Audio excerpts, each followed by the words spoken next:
Messi!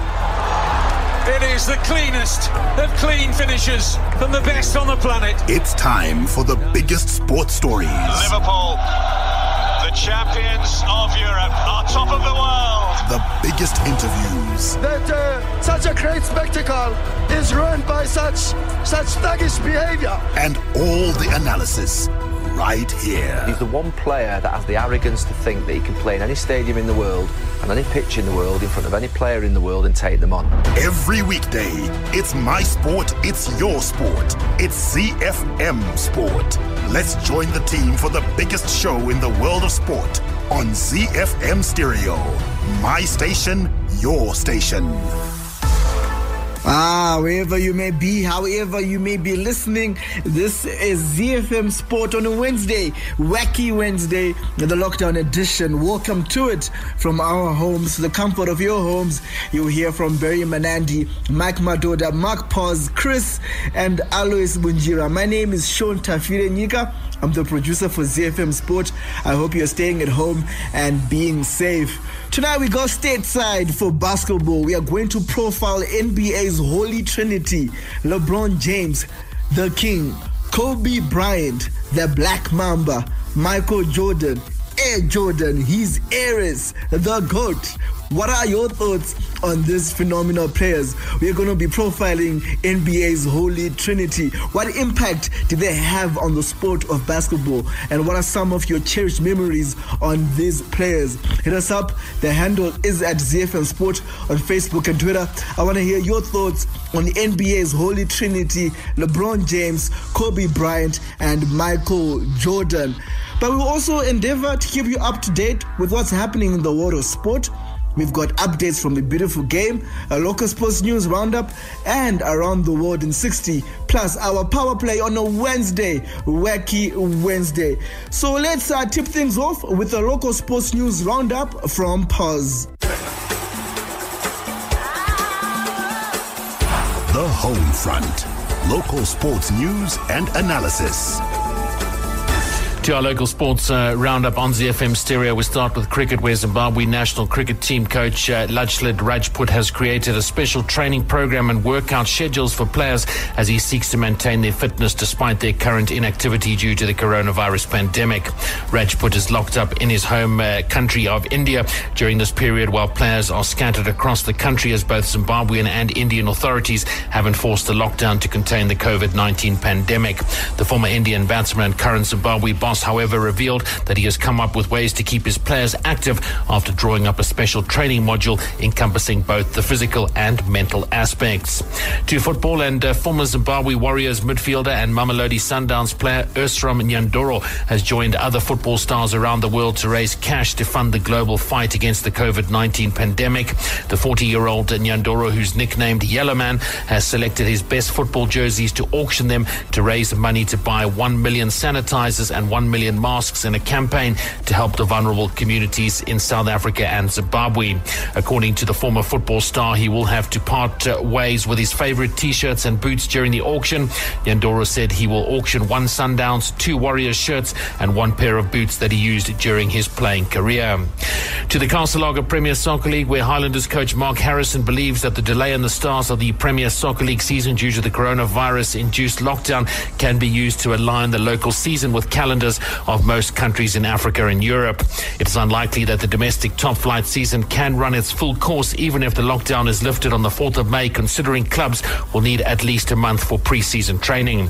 Harrison said at the moment it would be difficult to predict how much time would be left to play football, but opinion that an August to May season change would do. The Englishman joined the Highlanders at the beginning of the year and has thrown in a number of options that the local Premier Soccer League have if the situation returns to normal. That's your local sports roundup. Hi, my name is Luke Baamute, Los Angeles Clippers small forward, and you're listening to ZiFM Sport.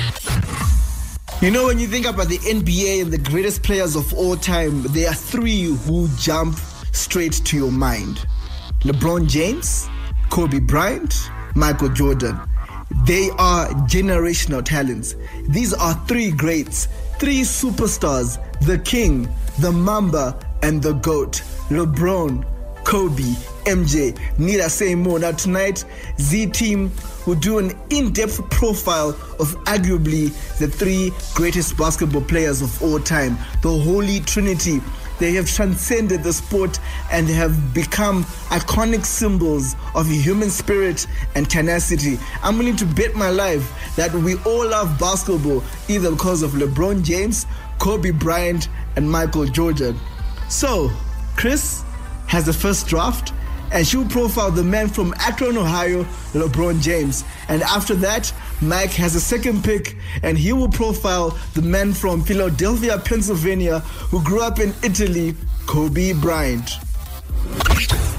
Widely considered one of the greatest NBA players of all time, along with Michael Jordan, LeBron James has attracted attention from the time he was in high school, and he certainly lived up to the hype. We call him the king now, but his life started in very humble beginnings, tough upbringing, moving from neighborhood to neighborhood, and eventually he lived with a basketball coach after his mother realized he would need a stable family environment. He started playing organized basketball in the 5th grade, and before the start of his junior year in high school, he was already being featured on magazines such as Slam and Sports Illustrated. His athletic talent actually didn't only restrict him to basketball. He also played as a wide receiver for his high school football team, and he helped lead this team to the state semifinals as a junior. And some sports analysts have actually said that he could have played in the NFL. James left high school as one of the most hyped NBA prospects of all time, and upon entering the NBA, he made immediate impact, voted Rookie of the Year in his debut season. Now, what makes LeBron James such a great player is his versatility on the court. He was mainly a small forward, but he also started at point guard, shooting guard, and power forward. In the 2003 NBA draft, the Cleveland Cavaliers selected LeBron as the first overall draft pick, and this is what catapulted his career forward.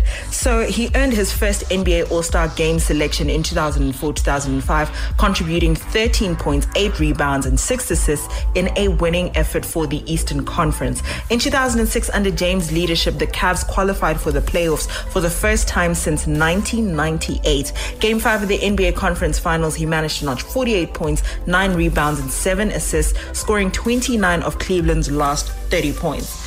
While his career grew, James became an unrestricted free agent on the 1st of July 2010, and at this time he was contacted by a number of teams, including the Clippers, Miami Heat, the New York Knicks, the New Jersey Nets, and the Cavaliers. So on an ESPN special, he announced that he was going to be signing with the Heat. Now, this decision was met with a great deal of criticism, and this came right across from fans of the Cavaliers to former players such as Michael Jordan and Magic Johnson. His phrase, "taking my talents to South Beach," actually became a punchline for some critics and became the 3rd reigning MVP to change teams, and this is the first time since Moses Malone in 1982. The media essentially painted him a villain along with Miami Heat for the rest of the season. The Heat eventually reached the finals, and they were defeated by the Dallas Mavericks in 6 games. Obviously, James received the brunt of the criticism for the loss, averaging only 3 points in 4th quarters in the series. In the 2011-12 season, Miami defeated OKC Thunder for their 2nd ever championship and James' first championship. He was unanimously voted the Bill Russell NBA Finals Most Valuable Player. In 2014, he opted out of his contract with the Heat, and he announced that he intended to return to the Cavaliers. This, in complete opposite, was actually well received by the Cavs fans, but he didn't have a stellar season there as he expected to. In fact, the 2016-17 season was marred by injuries and unexpected losses for the Cavaliers, and James later described it as one of the strangest years of his career. Now, prior to the start of the 2017-18 season, the Cavs overhauled their roster, include trading Kyrie Irving to the Celtics, who requested the trade in part because he no longer wanted to play with James. After a successful start to the season marked by 18 out of 19 games won, the Cavaliers had a losing record in January, and James, of course, again, was criticized for his lackluster effort. In June 2018, he opted out of his contract with the Cavaliers to become an unrestricted free agent once again. And on the 1st of July, his management company, Clutch Sports, announced that he would sign with the LA Lakers. Following his signing, the Lakers rounded out their roster with a rather controversial collection of playmakers and veterans, and they were set to begin the 2018-2019 season, but the team struggled to find effective lineups, and they only recorded 2 wins through their first 7 games. But James picked up a groin injury and he was out for the remainder of the season and dented the Lakers' run in his qualification for postseason. 2019, behind James' leadership, the Lakers opened the 2019-20 season with a 17-2 record, matching the best start in franchise history.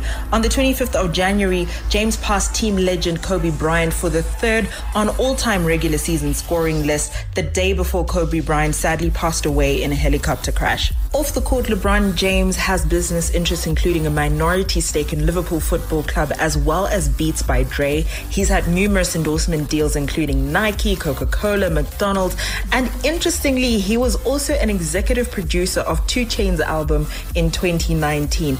All of these interests combined make him one of the richest athletes of all time.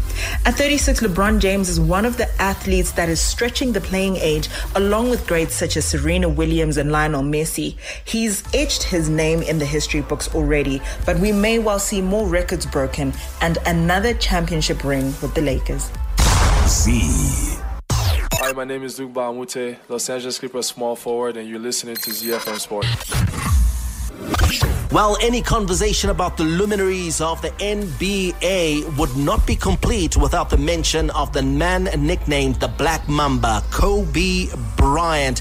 He sits right at the top of the table alongside Michael Jordan and LeBron James as arguably the greatest NBA star the game has ever seen. Kobe Bean Bryant, his full name, born on August 23, 1978 in Philadelphia, Pennsylvania. He's named after a city in Japan, for those of you who are wondering what Kobe actually means. And he is the son of a former NBA player, Joe Jellybean Bryant. In 1984, after ending his NBA career, the elder Bryant took the family to Italy, where he played in the Italian league. Now, growing up in Italy alongside 2 athletic older sisters, Shaya and Sharia, Bryant was an avid player of both basketball and soccer. So when the family returned to Philadelphia in 1991, Kobe joined the Lower Merion High School basketball team, leading it to state championships 4 years in a row with an eye on the NBA, and that career was to come to pass. Though, of course, he boasted good grades and he had high SAT scores. He was actually very intelligent, Kobe Bryant. High IQ and not just an average student who was good at sport. Kobe Bryant actually decided to go straight into the NBA from high school. He was selected by the Charlotte Hornets with the 13th overall pick of the 1996 NBA draft, and then he was subsequently traded to the LA Lakers. And as they say, the rest is history. What is that history?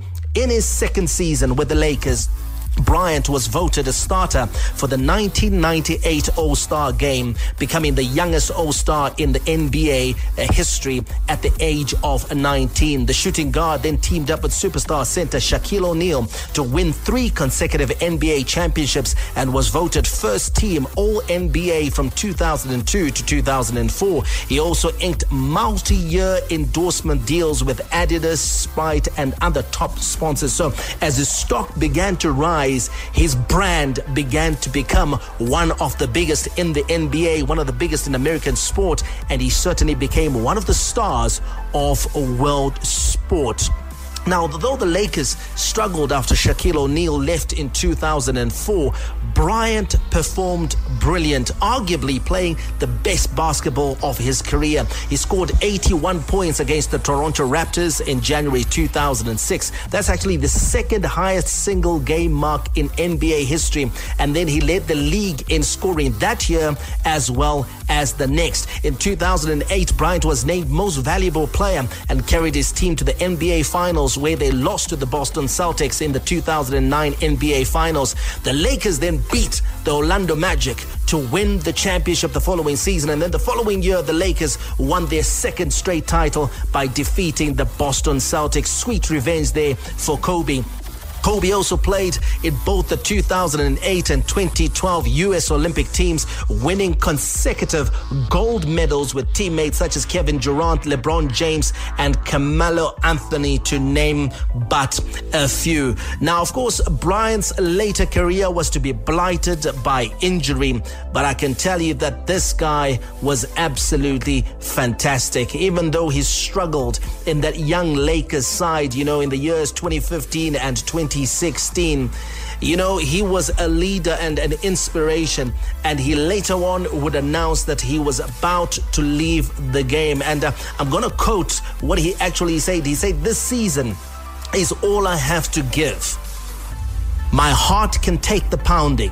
My mind can handle the grind, but my body knows it's time to say goodbye." That announcement, it drew a strong reaction the world over, particularly from NBA Commissioner Adam Silver, who announced that with 17 NBA All-Star selections, an NBA MVP, 5 NBA championships for the Lakers, 2 Olympic gold medals, and a relentless work ethic, Kobe Bryant is one of the greatest players in the history of the game. Whether competing in the finals or hoisting jump shots after midnight in an empty gym, Kobe has an unconditional love for the game. And I think that's what separated Kobe Bryant from many basketball stars. The fact that he just didn't perform on the court. He wasn't just a big scorer and a skillful player. He genuinely loved the game. He genuinely loved to mentor the young players. He genuinely loved to mentor even the kids that hadn't begun any career and were still at school. He also won, of course, an Academy Award for his little 2.5-minute documentary, Dear Basketball. And Kobe Bryant, the big star that he was so big in philanthropy. Among his philanthropic endeavors, the basketball great partnered with non-profit after-school all-stars as part of the Kobe and Vanessa Bryant Family Foundation. He also ran an annual summer camp called the Kobe Basketball Academy. Kobe Bryant, now late, had enjoyed a 19-year marriage to Vanessa Lane, which of course was consummated in April 2001. The couple became parents to 4 daughters: Natalia, who was born in 2003, Gianna, who is now late, and of course the other 2, Bianca and Capri, who is still less than a year old. And of course on April 4, 2020, posthumously, Kobe Bryant was elected to the Naismith Memorial Basketball Hall of Fame. The Mamba, Kobe Bryant, the man that Mike used to get up at odd hours of the morning for just so he could watch him play.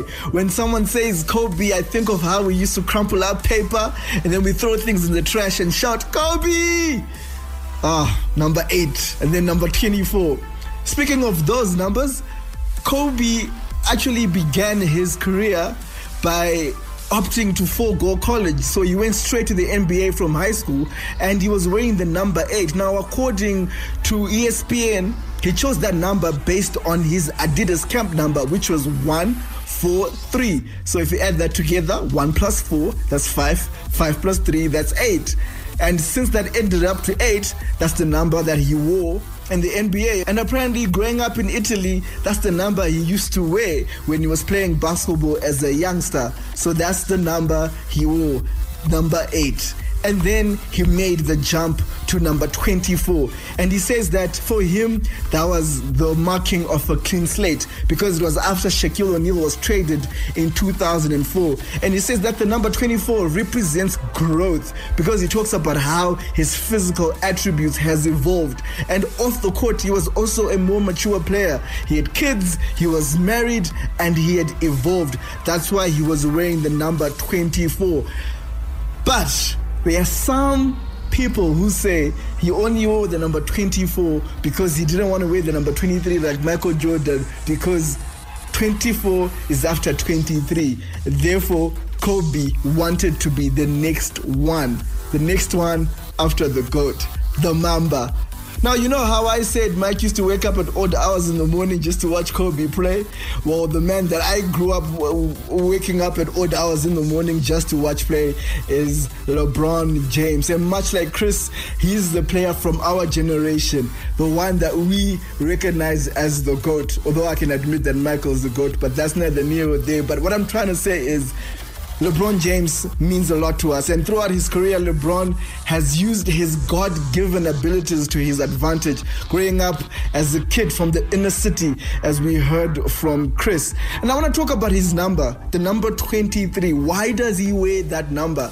And apparently, it's because he admires Michael Jordan. So he says when he started playing basketball, it was that number 23, and it looked good. He wanted to fly like Michael Jordan. He wanted to shoot like him. He wanted to dunk like him, and he also wanted to stick out his tongue like Michael Jordan and yell in somebody's face, just like the way Michael Jordan used to be. So no doubt that MJ was an inspiration for young LeBron James, and that is why till this day LeBron James wears number 23. Now keep your messages coming in. I want to hear your thoughts on NBA's Holy Trinity. The handle is at ZiFM Sport on Facebook and Twitter.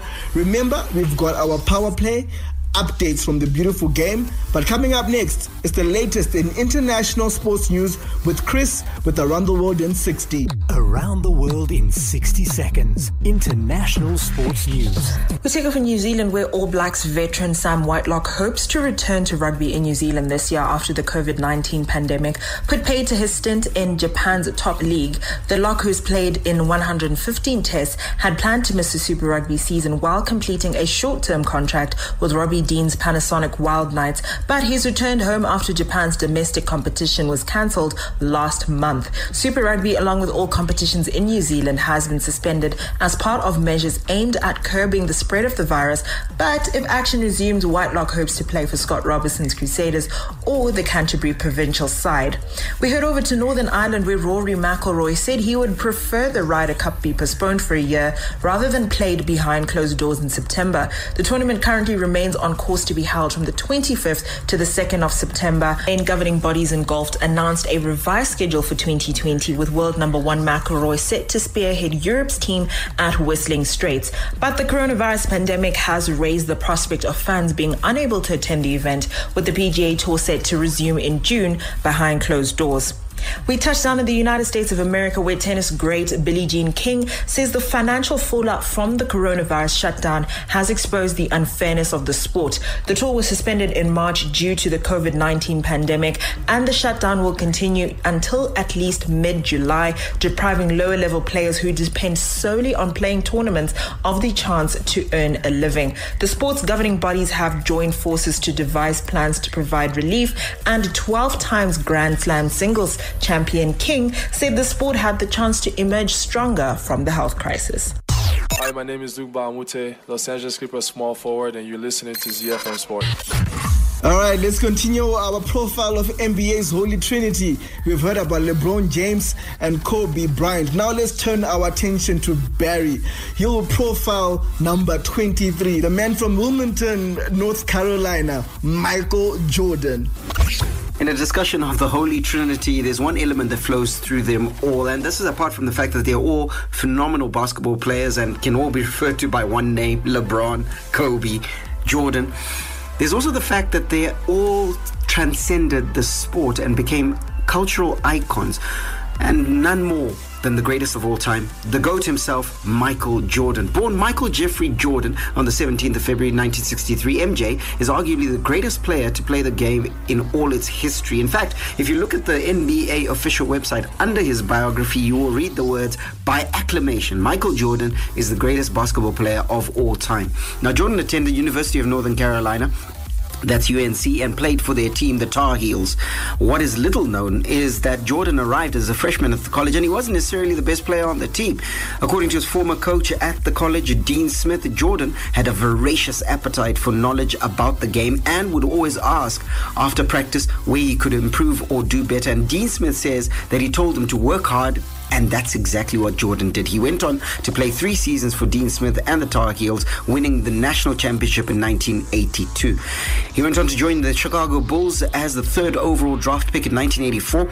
He was joining a struggling Chicago Bulls team. I mean, this wasn't the great team that we then knew with the Scottie Pippens of this world, the Dennis Rodmans. In fact, it was a struggling team, low on confidence, and they thought they couldn't succeed beyond the mediocre station that they had gotten to. And Jordan arrived.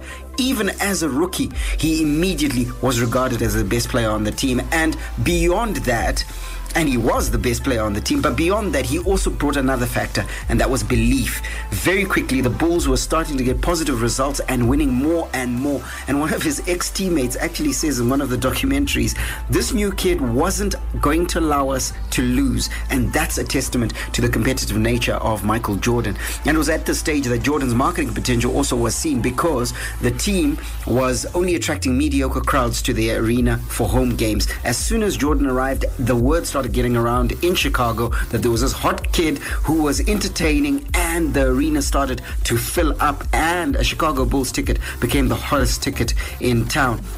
And when he arrived at the Bulls, he promised that he would, before he left the Bulls, win a championship. And he was good for that promise, because in 1991 they won their first NBA championship he won his first NBA championship with the Bulls, and followed that achievement with titles in 1992, 1993, securing what they call a three-peat, 3 successive wins of the championship. Although Jordan abruptly retired from basketball before 1993-94 season and started a new career in minor league baseball, and that was a horrendous mistake, because his baseball career was shockingly bad. He actually then returned to the Bulls in March 1994 and led them to 3 additional championships in 1996, 97 and 1998, another three-peat, as well as the then record 72 regular season wins in the 95-96 NBA season.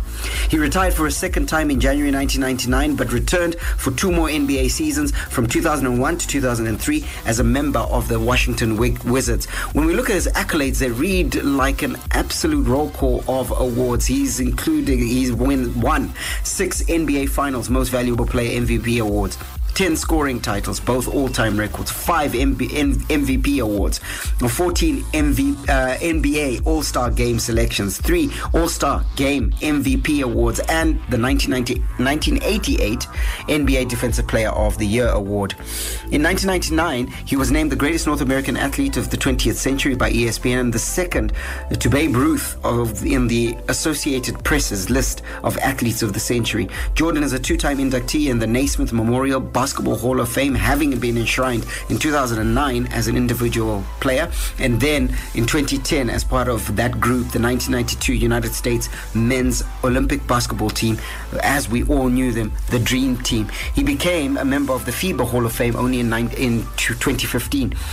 He fueled the success, of course, of Nike's Jordan brand of sneakers and apparel, which was introduced in 1984 and are still very popular to this day. Jordan also starred as himself in the 1996 film Space Jam. In 2006, he became part owner and head of basketball operations for the Charlotte Bobcats, now known as the Charlotte Hornets, and bought a controlling stake in 2010. He still has that controlling stake in the Charlotte Hornets. In 2014, Jordan became the first billionaire player in NBA history. With a net worth of $2.1 billion, he's the 4th richest African American behind Robert F. Smith, who's in private equity, David Stewart, a tech billionaire, and of course Oprah Winfrey, the media mogul, the billionaire basketball player and greatest of all time, Michael Jordan. Michael Jordan, Air Jordan, his heiress. Can you believe that the Houston Rockets and the Portland Trail Blazers passed up on Mike when he was coming out of college from North Carolina? Houston can be excused because, they went with the first pick and they got Hakeem, the Dream Olajuwon, which is understandable. But the Portland Trail Blazers passing up on Michael Jordan? Well, it's a good thing that the Chicago Bulls picked him up. And we know, as we heard from Barry, the rest is history. 6 NBA championships. And there's one thing that I've noticed about Mike. Have you noticed how he sticks his tongue out when he's playing? And I've always wondered, where does he get that from? Why does he do that? And apparently, sticking out his tongue came from watching his father fix things around the house. He would always stick out his tongue. And as far as Michael can remember, that actually originated from his grandfather. His grandfather would stick out his tongue while he was fixing Michael's car and while he was fixing things in the house as well. So whenever Mike is concentrating and he's really locked in and in the zone, he sticks out his tongue. And that's why, till this day, we have seen those iconic images of Mike sticking out his tongue. And how about his number, the number 23, the number that's become iconic all over the world? Well, Michael Jordan took to the court wearing number 23 on his back, but it wasn't an accident because he wanted to be like his brother. He always competed with his brother Larry. Now, Larry actually wore number 45, but Michael Jordan didn't want to wear the same number as his brother. So what's half of 45? Half of his brother, as it was? Roughly, that calculates to about 23. And that's why Michael Jordan wore the number 23. But in later seasons, Michael Jordan briefly wore the number 45 in honor of his brother, but it was not too long before he switched back to number 23. And now it's become such an iconic number. And for like more of these stories and to really know more about the GOAT, I recommend the documentary The Last Dance. It's on Netflix. It's every Monday. 2 episodes are out right now. Thank me later. It's worth the watch. Talks about Michael Jordan and his last title-winning season with the Chicago Bulls. Those 3 players, generational talents, top superstars: LeBron James, Kobe Bryant, Michael Jordan. Let's take a bit of a breather now with our power play on a Wednesday, Wacky Wednesday. Hi, this is Mike Madoda. You can catch me and the team for all the latest breaking news out of the world of sport, local as well as international, on your favorite station, my station, your station, ZiFM. We are Z-Team on ZiFM Sport. Z. You're tuned into ZiFM Stereo, my station, your station. This is the lockdown edition of ZiFM Sport. Let's keep the interaction going. The handle is at ZiFM Sport on Facebook and Twitter. You can look for us in our individual capacities. Just look for Barry Manandi, Mike Madoda, Chris, Mark Paz, Alois Bunjira, and myself, Sean Tafrenyika. Let's now talk about football. And for that, it's the beautiful game as we catch up with the latest news in Europe's major leagues. The big leagues, the big teams, the big players. The beautiful game on ZiFM Sport. News of an administrative nature leads our dive into the beautiful game, and UEFA softened its tone toward competition organisers who want to end seasons early before completing all games, with some governments set to take those decisions out of football's hands. UEFA's declaration that special cases may not face any sanctions came just hours before the Dutch government extended a ban on large-scale events in the Netherlands until the 1st of September, effectively ending the country's top-level football season. Now, we're in a whole new world. Nobody can deny that, and we're going to have to all work together to try and see how we navigate this territory successfully. And I think European football has tried to be as flexible as is possible, trying to finish their seasons, obviously because of contractual obligations, and some countries have realized that they're not going to be able to kick a ball in anger again this season. And Belgium, I think, was the first one that had said that their top tier football wouldn't be able to restart and they would declare the current standings final. And that prompted UEFA President Alexander Seferin to warn countries risked losing Champions League and Europa League entries if they took premature decisions, because he felt that the whole of football needed to wait this out, see where it was going, and then make a decision from there. But now I think UEFA has come to where the rest of the world has arrived, and they hosted talks with its 55 member federations, and they have now toned down their previous directive that came from Alexander Seferin, and they've said that a strong recommendation would be made to try and complete seasons, but the new stance is that some special cases will be heard. Obviously now football has always said that government interference wouldn't be tolerated, but now we all have to work together. Governments, football, everybody in the mix has to work together to make sure this works out. Now, domestic club competitions aim to play into July and August, likely in empty stadiums. I think it's definitely in empty stadiums, and that's if restarting games is at all possible, because this coronavirus doesn't look like it's going away in a hurry. UEFA hopes to complete the Champions League and Europa League later in August. Both competitions paused, as you'll remember, in March during the round of 16. So we'll see how this one plays out. We'll keep you informed and updated here on ZiFM Sport. Z. All the rivalry. Here is Harry Kane for Tottenham. Oh, what a goal! A classic derby goal from Harry Kane. Catch him if you can. All the stars. Oh, back here's Liverpool 2 in front. Talk about impudence. Talk about improvisation. Talk about Sadio Mane. And all the game-changing moments. And Raheem Sterling rattles it home. And once more, City are in front in a trice. All the updates from the Premier League on ZiFM Sport. Manchester City defender John Stones will not improve as a defender under Pep Guardiola, according to former Manchester City centre-back Juventus. Stones has just started 10 Premier League games this term and has featured in the Champions League once from the bench following last season's title success, in which he was left out for much of the run-in. Since joining the club for £47.5 million in 2016, the 25-year-old has played only 81 of a possible 142 Premier League matches, with Guardiola telling Stones in January that it is in his hands to become one of the best and reach his full potential at City. I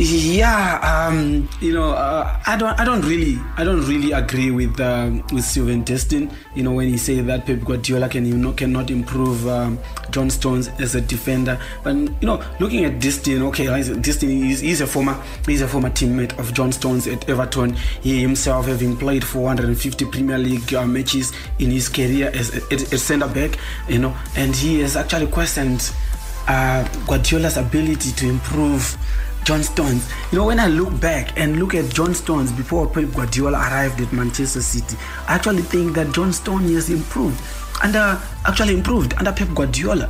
When he was there, he was playing that kick and rush football, the typical English defender's game. But when Pep Guardiola came, he actually improved John Stones' movement, his ball control, and he actually played more games when Pep Guardiola first arrived. I think that John Stones became a victim of Pep Guardiola's gambling and playing chess-like things by changing around his defense and all that. When Laporte got injured, I thought that was the downfall of John Stones, because at first he was working well with Laporte, and I think Laporte was complementing John Stones very well. Now when Pep Guardiola started changing around the defense, playing him with Company, playing Otamendi and moving them around, and now he was preferring Fernandinho and all that, I think that was the downfall of John Stones.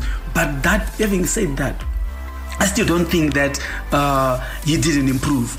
I thought that as a player, himself individually, he has improved. When you look at him at 25 years old, he still has a lot more room to improve. So that's where I actually agree with Pep Guardiola that, it is up to him as a player, John Stones himself, to look at himself and say, I'm a 25-year-old defender. I was given a chance to play by Pep Guardiola when he first arrived. He didn't sell me and I had a chance to play. What exactly did I do wrong for me to be dropped eventually? Because at first we all thought that John Stones was going places, admiring him, doing well, playing well and all that, but he later lost his place. He needs to ask himself, what happened? And when a coach is actually telling you that it is in your hands to improve and be one of the best in the world, it actually means that the coach has seen the potential. The coach actually has got confidence in the player, and he is actually trying to push the player to live up to his best, to actually do well and be a good player. He wants him in the team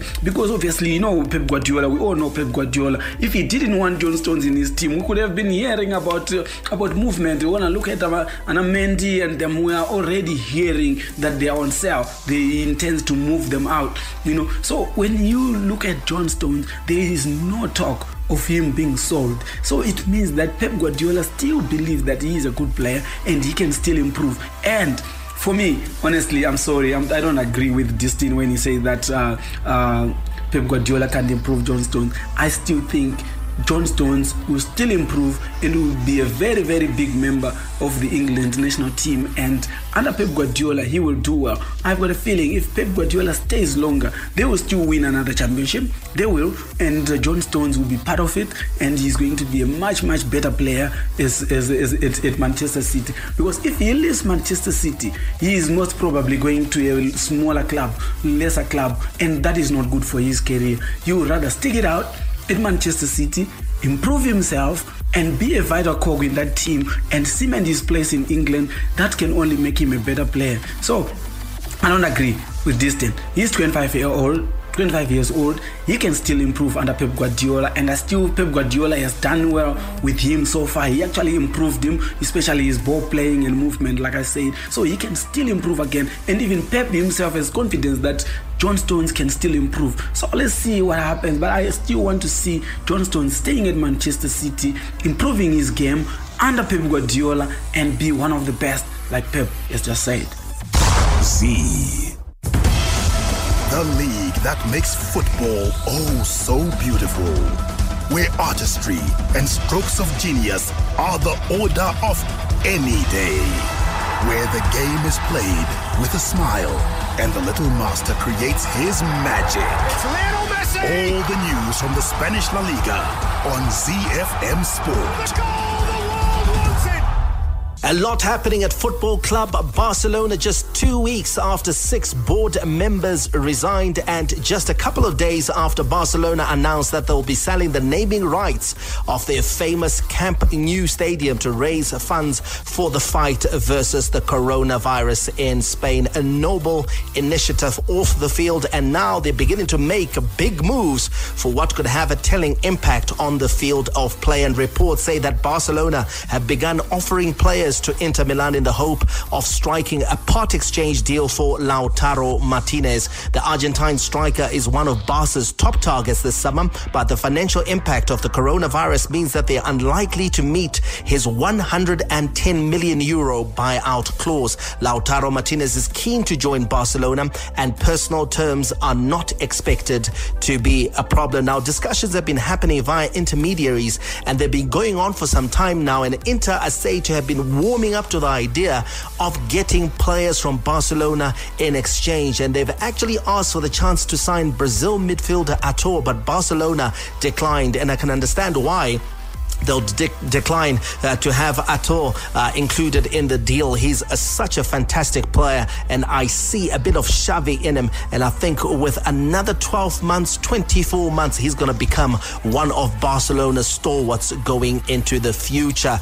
The Italian club also, of course, have been offered, I think, Nelson Semedo, the right back. They're open to the move. The player himself is open to the move, and they're also keen, Inter Milan, on Carlos Alenya. Carlos Alenya, he's a La Masia graduate. We saw, of course, bits and pieces of him over the last 18 months. He's currently on loan at Real Betis, and he is said to still hold on to the hope that if he returns to Barcelona, perhaps he can force his way into the first team squad and into the plans of Quique Setién. So that could be the stumbling block as far as negotiations with that particular player are concerned. And also, just from a PR perspective, the Barcelona board are reluctant to sell any of their La Masia graduates after they, of course, sold Carles Perez to Roma last season, and this move didn't go down a treat with the Barcelona faithful, so they'll be unwilling to sort of like repeat that mistake. But Lautaro Martinez certainly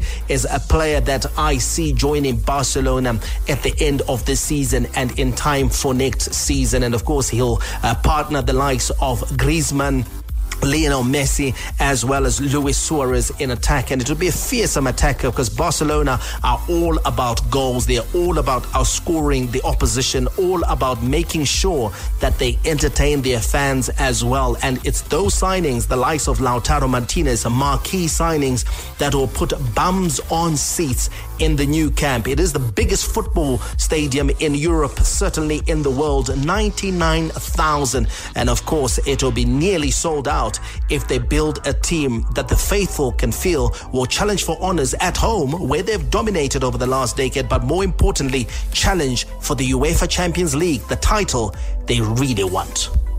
Z, Horsepower unmatched. Torque to beat the best. Speed unrivaled. Sleek and easy on the eye.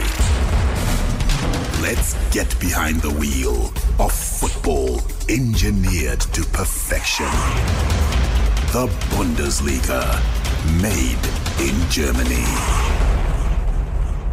Borussia Dortmund midfielder Emre Can believes his side can overhaul the 4-point deficit to the Bundesliga leaders Bayern Munich and win the title for the first time since 2012. Speaking to German newspaper Bild am Sonntag, the 26-year-old was asked whether he thought BVB have a realistic chance of lifting the Meisterschale at the end of the season and was unequivocal in his response. Now, this German international should know how it's done. He's collected silverware throughout his career. He was actually part of Bayern's winning squad in 2013. He won the 2017 FIFA Confederations Cup with Germany, and then he added the Serie A and the Supercoppa Italiana to his trophy cabinet during his 18th month spell with Juventus.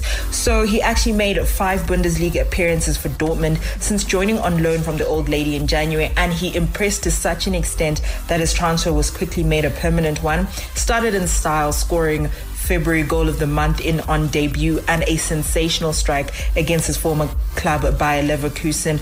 While that match ultimately ended in defeat, Dortmund have won their 4 subsequent league games. The Bundesliga is actually set to become the first European club competition to return to action, with a start that's anticipated for early May, and they're set to play all remaining matches in the season by the end of June. These games will obviously be taking place without spectators, however, due to the country's ban on mass gatherings.